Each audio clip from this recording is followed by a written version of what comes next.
ഇന്ത്യക്കാർ വിചാരിച്ചാൽ ലോക സാമ്പത്തിക ക്രമത്തെ തന്നെ മാറ്റിമറിക്കാൻ കഴിയുമോ? പ്രധാനമന്ത്രി നരേന്ദ്രമോദി കഴിഞ്ഞ ദിവസം ഹൈദരാബാദിൽ നടത്തിയ ഒരു അഭ്യർത്ഥന നമ്മൾ ഗൗരവമായി എടുക്കുകയാണെന്നുണ്ടെങ്കിൽ ലോകത്തെ വമ്പൻ രാജ്യങ്ങൾ കേൾക്കാൻ പോകുന്നത് 2.7 ലക്ഷം കോടി രൂപയുടെ കനത്ത പ്രഹരമാണ്. കേവലം ഒരു വർഷത്തേക്ക് അനാവശ്യമായ വിദേശയാത്രകൾ ഒഴിവാക്കാൻ അദ്ദേഹം നടത്തിയ ആഹ്വാനം വെറുമൊരു ഉപദേശമല്ല, മറിച്ച് ഇന്ത്യയുടെ സാമ്പത്തിക അടിത്തറ ഭദ്രമാക്കാനുള്ള വലിയൊരു തന്ത്രപരമായിട്ടുള്ള നീക്കമാണ്. ഹൈദരാബാദിലെ തെരഞ്ഞെടുപ്പ് റാലിക്കിടയിലാണ് പ്രധാനമന്ത്രി ഈ ഒരു വിപ്ലവകരമായിട്ടുള്ള നിർദ്ദേശം മുന്നോട്ട് വെച്ചത്. കുറഞ്ഞത് അടുത്ത ഒരു വർഷത്തേക്കെങ്കിലും വിദേശ വിനോദസഞ്ചാര യാത്രകൾ ഇന്ത്യക്കാർ മാറ്റിവെക്കണം. 2023-24 വർഷത്തെ കണക്കുകൾ പ്രകാരം ഇന്ത്യക്കാർ വിദേശ യാത്രകൾക്കായി മാത്രം ചെലവാക്കിയത് 2.72 ലക്ഷം കോടി രൂപയാണ്, $31.7 ബില്യൺ.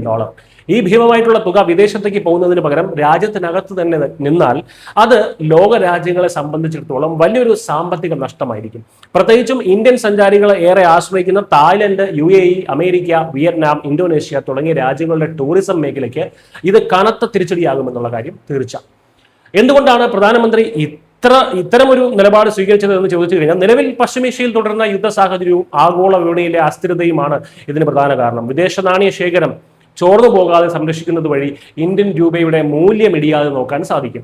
ഈ പണം രാജ്യത്തെ വിനോദസഞ്ചാര മേഖലയിലേക്ക് തിരിച്ചുവിട്ടാൽ കാശ്മീർ മുതൽ കന്യാകുമാരി വരെയും ലക്ഷദ്വീപ് മുതൽ വടക്ക് കിഴക്കൻ സംസ്ഥാനങ്ങൾ വരെയുമുള്ള ഇന്ത്യൻ ടൂറിസത്തിന്റെ ഭൂപടം ആകെ മാറിമറിയും.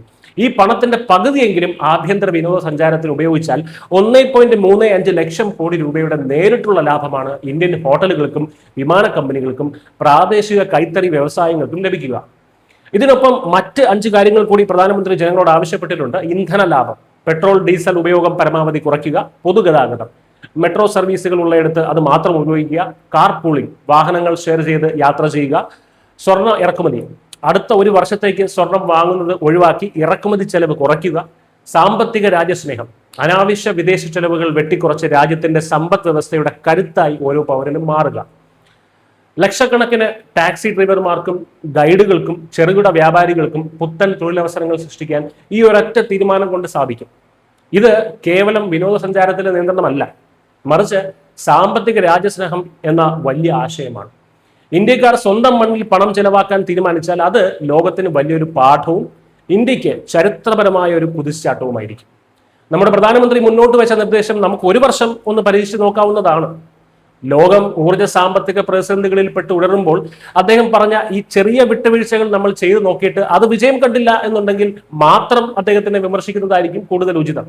അല്ലാതെ ഒരു പൗരൻ എന്ന നിലയിൽ ഞാൻ ഒരു വിട്ടുവീഴ്ചയ്ക്കും തയ്യാറല്ല, ലോകം കത്തുമ്പോഴും എനിക്കും 140 കോടി ജനങ്ങൾക്കുമുള്ള ആഡംബര ആവശ്യങ്ങൾ എന്റെ പ്രധാനമന്ത്രി എങ്ങനെയെങ്കിലും വെള്ളിത്താലത്തിൽ വിളമ്പി നൽകണം എന്നൊക്കെ വാശി പിടിക്കുന്നവരോട് ഒന്നും പറഞ്ഞിട്ട് കാര്യമില്ല. News desk.